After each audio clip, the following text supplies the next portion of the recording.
Light's not coming on.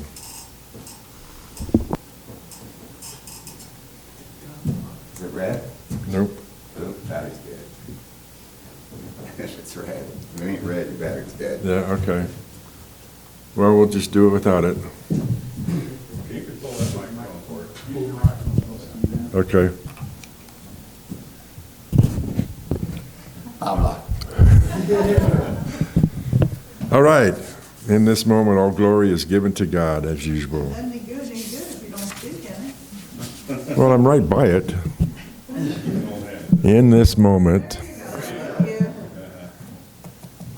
The reason I started this series of talks about religions was because a couple of people thought that, we have this brochure with our symbol and 8 of the other symbols around it, and if people came in and asked, what does this mean?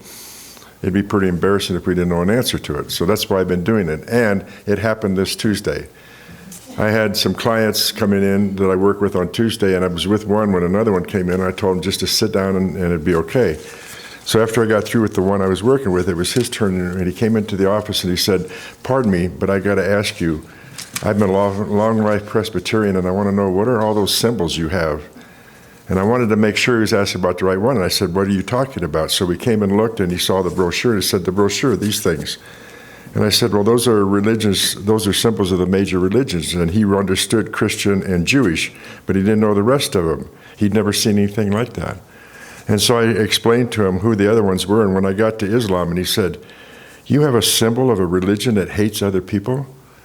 And I said, you only know the negative part of it that's put out into the world. That's not the truth. Every religion has a peace prayer that's about peace. And he said, well, do people read the Quran and all the negative stuff they have in the Quran? And I'm like, you haven't read the Quran, you haven't seen it. There's positive stuff in there just as well as there's the Bible and so forth.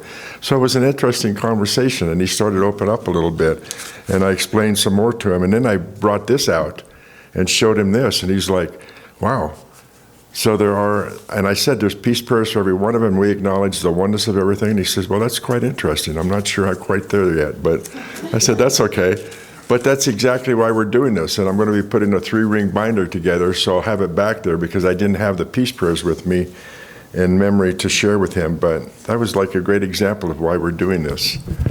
So today, we talk about the last 3, 2 of which I really like. Bahai.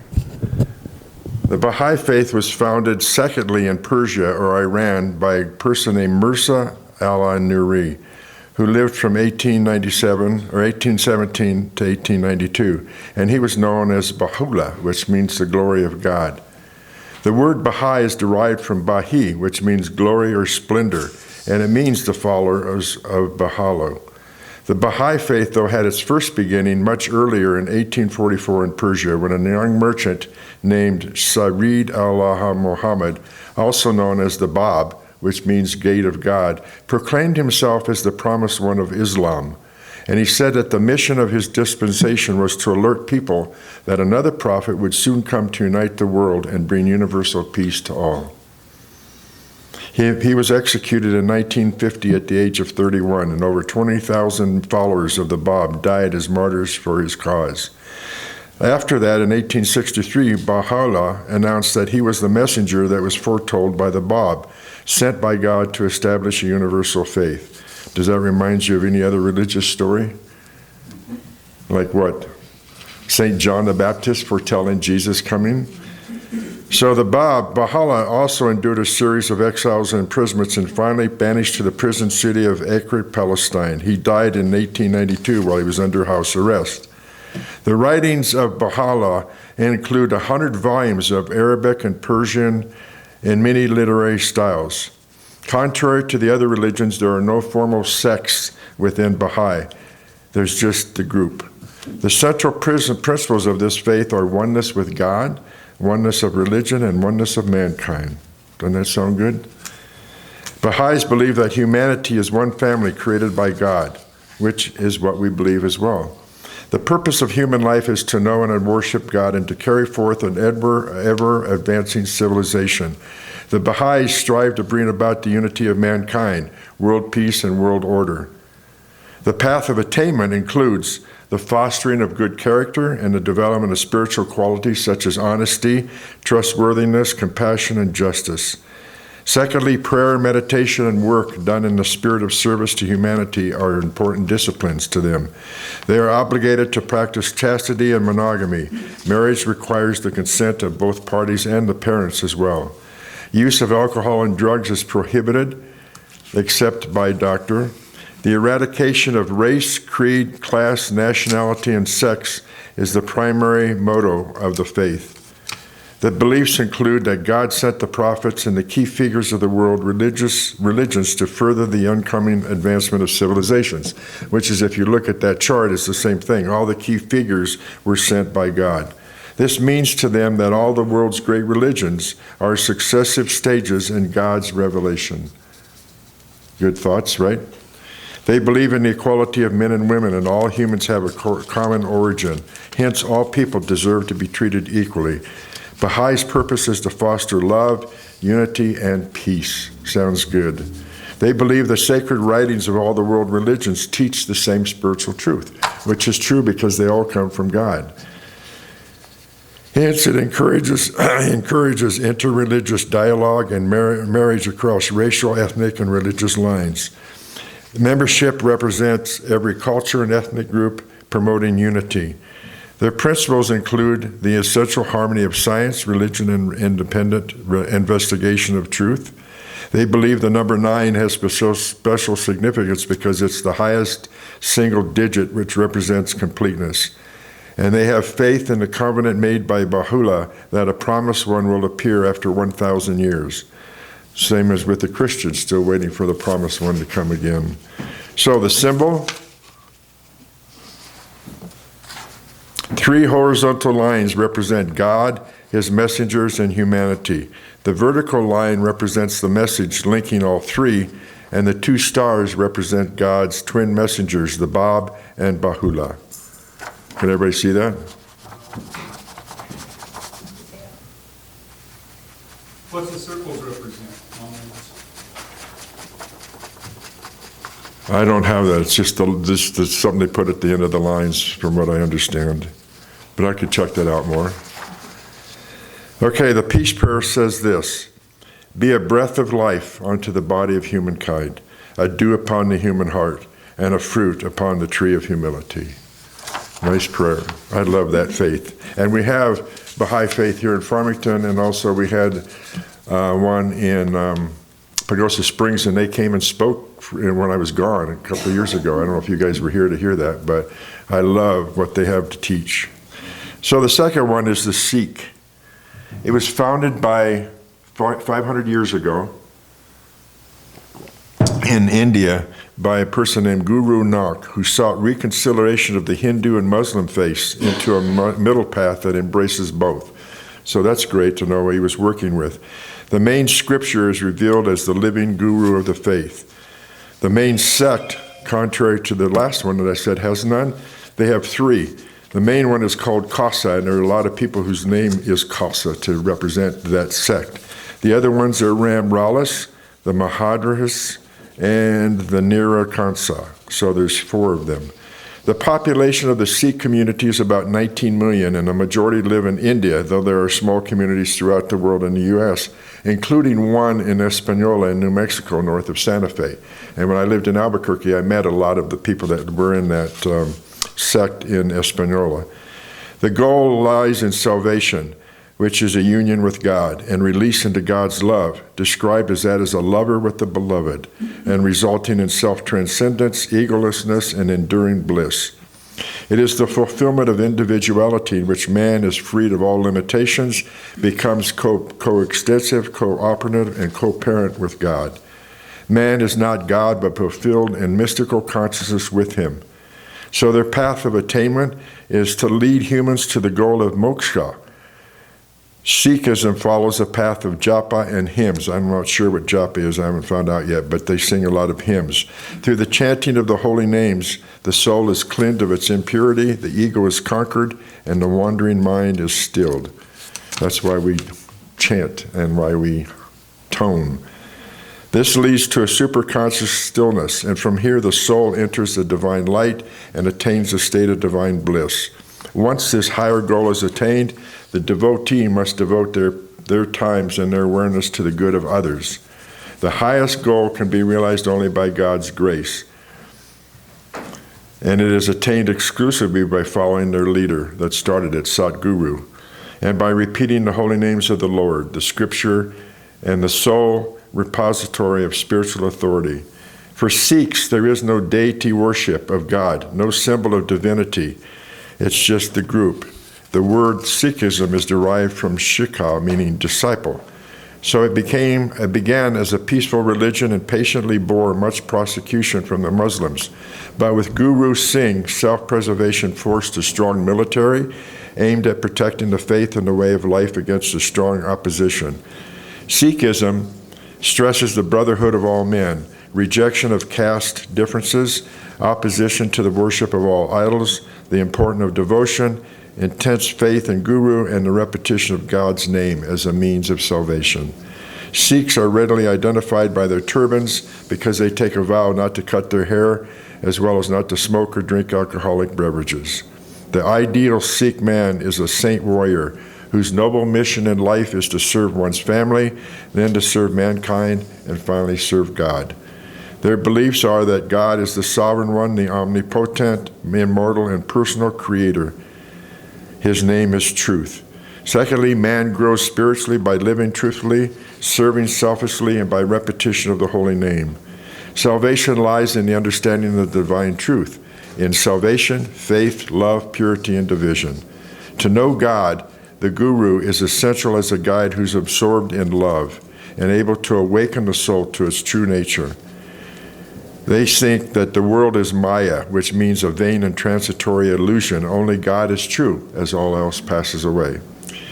They adopt the last name Singh, meaning lion, signifying courage. They have 5 symbols that they include. They wear white shoulders uniform for purity, a sword meaning bravery, an iron bracelet meaning morality, cut hair or beard signifying renunciation, and they keep a comb in their hair signifying cleanliness. So the symbols, and I don't have that with you today, but there's a shield, a sword, and a dagger, and they represent the martial spirit of the community, that a Sikh must be prepared to fight and even sacrifice his life in defense of his faith. The peace prayer says this: know that when we attain God, when we love, and only that victory endures, in consequence of which no one is defeated. That's a good prayer too, right? The last one is Native African, another one I really like. Contrary to the other religions, there is no record of the beginning of traditional African religion, and it is both geographically and culturally bound. It has no sacred texts. All the tenets of the religion are handed down orally, sometimes with updates according to the periods of the time. There is no such thing as a hierarchy which can speak for the religion. It has to be person-to-person contact, often better when it is spontaneous. Africans are notoriously religious. Whatever the African is, that's his religion. He carries it to the fields, when he's sowing seeds, when he's harvesting a new crop. He takes his religion with him to the beer party or to attend a funeral ceremony. And if he's educated, he takes his religion with him to the examination room at school or the university. Even if he's a politician, he takes it to the House of Parliament. How cool to know that, huh? Although many African languages do not have a word for religion as such, it nevertheless accomplishes the individual from long before his birth to long after his physical death. Religion remains a vital part of the lives of most Africans to this day. For some, it's encompassed their entire existence. It has substantiated and explained their place in the universe, their culture, and their relationship. Religion among most African ethnic groups is not simply a faith or worship system, it is a way of life. It is a system of social control, a provider of medicine.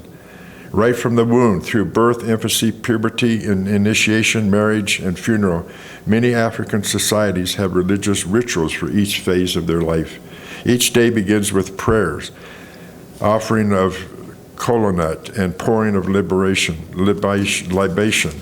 It is rare to find any act, human or otherwise, in Africa without some religious explanation for it. That God is the creator of the universe, of mankind, and all that exists is generally accepted. And the notion of God existed long before these peoples, before the arrival of the great religions, Christianity and Islam, into Africa. I want to tell you that the sense of community and humane living are highly cherished values of African living. For traditional Africans, the community is basically sacred rather than secular, surrounded by several religious forms and symbols. So a visitor to Africa is soon struck by the frequent use of the first-person plural we, ours, in everyday speech. People generally return to their villages from their residence in the cities from time to time to join members of their village community, to celebrate rituals and cultural events. Primary communities based on the clan or ethnic descent or church affiliation equally abound in modern cities.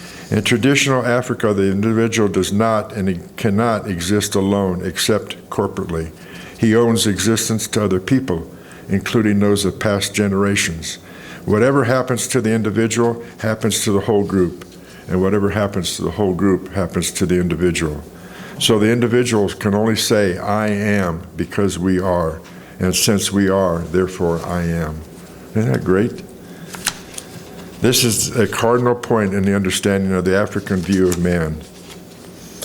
So, before I read about the symbol, I haven't told you this before, but I have a friend outside of Johannesburg, South Africa, that we've been connected over the phone when we first became involved in World Community of St. Francis and became Franciscans. And so we've continued to talk, and so every Saturday she calls me and I do the church service with her. So she's a member of Fellowship of Spirit. We go through the talk, through every part of it. She'll do the statement of belief and she'll bring a reading to share. And it's so, I just wanted to let you know we have a member in South Africa. And she loves the talks and loves the message, and that's the only time she has to do that because they don't have any around there. The symbol comes from the people of Ghana, West Africa. It symbolizes the omnipotence and omnipresence of God, recognizing or reflecting a belief in the supreme being. It also means, except for what God allows to happen, or unless God allows it to happen. Those are the two statements for that. And the Native African peace prayer, for you are the one who does not hesitate to respond to our call. You are the cornerstone of peace. Talking with God. So, beloveds, those are all the religions, the beliefs and the symbols, 13 of them.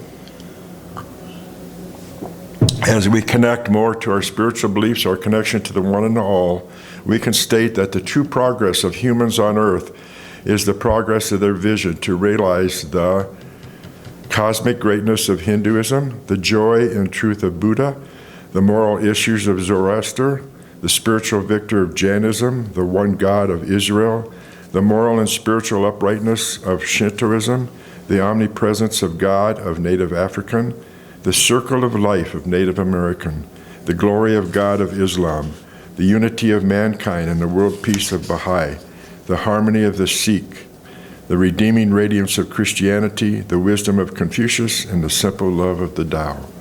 In all of them we have the lamps of fire, which I have at the top of the here, that burn in the glory of God himself, and they all come from God through these teachers. I hope that this has awakened you more to the similarities of the religion and the same time differences in regards to spirituality. During the thousands of years search of mankind's history and man's search for God or self has led down many pathways. The result has been the enormous diversity of religious expression found worldwide.